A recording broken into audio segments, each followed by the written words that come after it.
Hola, bienvenidos a nuestro primer capítulo del Diccionario TDA, porque para entender el trastorno por déficit de atención hay palabras que debemos de comprender para dejarles de temer. Soy Safi Mendoza, química de profesión y divulgadora de datos científicos por pasión. Hoy te doy la bienvenida a mi canal Viviendo con Duendes y Demonios, Crónicas de un Trastorno Mental. Este canal nace de mi propia historia, de una vida entera sin tratamiento, sin entender por qué todo me costaba tanto trabajo, porque la culpa y la vergüenza me perseguían constantemente. Quiero explicarte el TDA como a mí me hubiera gustado que me lo explicaran. Pero, ¿por qué comenzar con un diccionario? Bueno, pues porque antes de profundizar con el TDA necesitamos entender algunas palabras clave, que a menudo nos generan inquietud o confusión. Y la primera palabra que vamos a abordar es trastorno. Una palabra que, seamos honestos, a muchos nos genera miedo, vergüenza o rechazo. Y es normal sentir miedo, porque esta palabra se ha utilizado para insultar, para decir que estás enfermo, que eres problemático o que estás roto. Se ha utilizado como un insulto, pero vamos hoy a resignificar esa palabra para que dejemos de temerle. Entonces, ¿qué es un trastorno? La definición oficial que nos dice la Organización Mundial de la Salud es que es una alteración clínicamente significativa de la cognición, la regulación emocional o el comportamiento de un individuo, que refleja una disfunción en los procesos psicológicos, biológicos o del desarrollo que subyacen en su función mental. Pero espera, ¿qué significa todo esto? Vamos a traducirlo parte por parte. Un trastorno mental es cuando hay una alteración en cómo pensamos, a lo que se le llama cognición, cómo manejamos lo que sentimos, a lo que le llamamos regulación emocional, o cómo nos comportamos. Un trastorno no significa que seas débil, que estés roto o dañado, que sea tu culpa o la de tus padres, o que no puedas mejorar. Simplemente significa que por razones biológicas tu cerebro funciona de una manera que te dificulta hacer ciertas cosas que a los otros les resultan sencillas. Entonces, ¿qué significa alteración clínicamente significativa? Esa frase es el corazón de todo. Desglosémosla. Clínicamente. Esto significa que esta alteración es observable y medible por un profesional de la salud, un clínico psicólogo, un psiquiatra, neurólogo o derivados.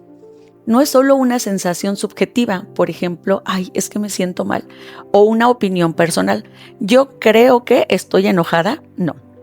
Es algo que un experto puede evaluar usando criterios diagnósticos estandarizados, entrevistas y pruebas específicas. Es algo que puede identificar de manera objetiva, significativa. Esto es crucial. Significa que la alteración no es una pequeña manía o un rasgo de la personalidad sin importancia. Esta alteración es lo suficientemente grande e importante como para causar un impacto negativo, real y notable en la vida de la persona.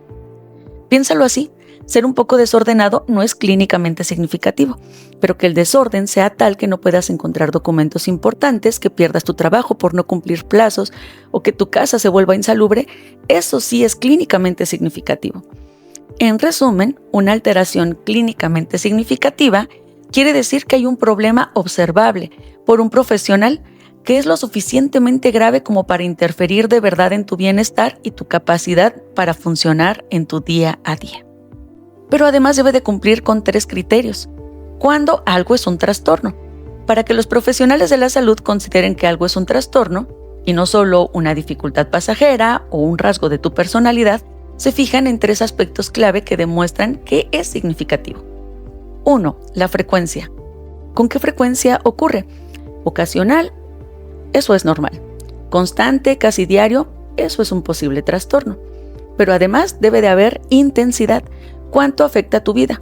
¿Es una molestia menor? Entonces eso es normal. ¿Interfiere con tu trabajo, escuela y familia? Entonces es un posible trastorno. Pero además también debe de cumplir con un tiempo de duración. ¿Por cuánto tiempo has estado presente? ¿Algunas horas o días? Bueno, esto puede ser temporal y tal vez vaya a pasar. Pero si esto lleva meses o años, es posiblemente un trastorno. Únicamente si los 3 criterios están presentes de forma notable, hablamos de un trastorno. Por eso es tan importante la evaluación profesional. No toda persona distraída es TDA, no toda tristeza es depresión y no todo el miedo es ansiedad. Vamos a poner ejemplos para que esto quede más claro. Niños pequeños con TDA y sin TDA. Un niño sin TDA es normal que corra en el parque, que se distraiga o que tenga mucha energía. Cuando hablamos de un trastorno, el niño no puede sentarse en clase ni 5 minutos, interrumpe constantemente, no logra terminar ninguna actividad y esto ocurre todos los días durante más de 6 meses y le causa problemas en la escuela, en casa y en sus entornos de juego. Un adolescente con TDA y sin TDA. Sin TDA, es normal que tenga su habitación desordenada y que se le olviden ocasionalmente algunas cosas. Posiblemente con TDA, un adolescente que constantemente pierde tareas, olvida fechas importantes, no puede organizarse para ningún proyecto y esto ocurre casi diariamente, durante años y le causa bajo rendimiento y conflictos escolares. Ahora en adultos. Un adulto sin TDA es normal que posponga una tarea o que llegue tarde a una reunión de vez en cuando. Podríamos hablar de un trastorno cuando un adulto sistemáticamente deja proyectos sin terminar, llega tarde a casi todas sus citas, no puede manejar su tiempo, carece de estabilidad financiera porque gasta demasiado. Y esto ocurre de manera constante durante toda su vida, poniendo en riesgo su trabajo y relaciones. Otros ejemplos de trastornos que no son TDA. El trastorno del sueño. Una mala noche o un par de malas noches no es un trastorno. Pero si son meses sin poder dormir bien, casi todas las noches afectando tu energía, humor y durante el día, estamos hablando de un trastorno. La depresión no es tristeza tras un mal día, es tristeza profunda durante semanas o meses que te quita el interés por todo y la energía para funcionar. Para muchas personas, la palabra trastorno es una etiqueta que no quieren cargar ellos o que no quieren que sus hijos carguen. Pero en realidad la palabra trastorno es una palabra muy liberadora, porque es una palabra diagnóstica. Cuando no se tiene un diagnóstico, entonces sí cargamos etiquetas como eres flojo, no te esfuerzas lo suficiente, si quisieras podrías, eres un irresponsable, eres un inútil. Y estas etiquetas se adhieren a nuestra personalidad al grado que de verdad creemos que somos todo eso que nos dicen. Al tener un diagnóstico nos podemos despegar de esas etiquetas y enfocarnos a mejorar los aspectos negativos del trastorno. Una vez que tenemos un diagnóstico, entendemos que no es falta de voluntad, no es un defecto de personalidad. Hay una razón biológica y existen soluciones específicas que nos pueden ayudar a mejorar nuestra calidad de vida. Tal vez no lo habías visto de este modo, pero el diagnóstico no te encasilla, por el contrario, te libera, te da un mapa para entenderte y para buscar la ayuda adecuada. Si alguien usa la palabra trastorno para insultarte, recuerda, ese comentario solo refleja su ignorancia y no tu valor. En conclusión, hoy aprendimos que un trastorno mental es una alteración en cómo pensamos, en cómo manejamos lo que sentimos o cómo nos comportamos. Esta alteración tiene que ser clínicamente significativa, es decir, que tiene que ser observable y medible por un profesional de la salud. No se vale andarse autodiagnosticando con TikToks. Y que además debe de cumplir 3 criterios: frecuencia, intensidad y duración. Y que finalmente deben de tener un impacto negativo en nuestra vida. Esta es la razón por la que muchas personas siempre dicen que todos tenemos un poco de TDA. Claro, porque todos somos un poco distraídos o un poco hiperactivos. Sin embargo, la mayoría de las personas, el 95% de los adultos, no cumplen con la intensidad, con la frecuencia, con la duración, o esta forma de ser no interfiere de manera significativa en su vida. No se convierten en un obstáculo para poder alcanzar un trabajo o para terminar la escuela. Esa es la diferencia entre ellos y nosotros.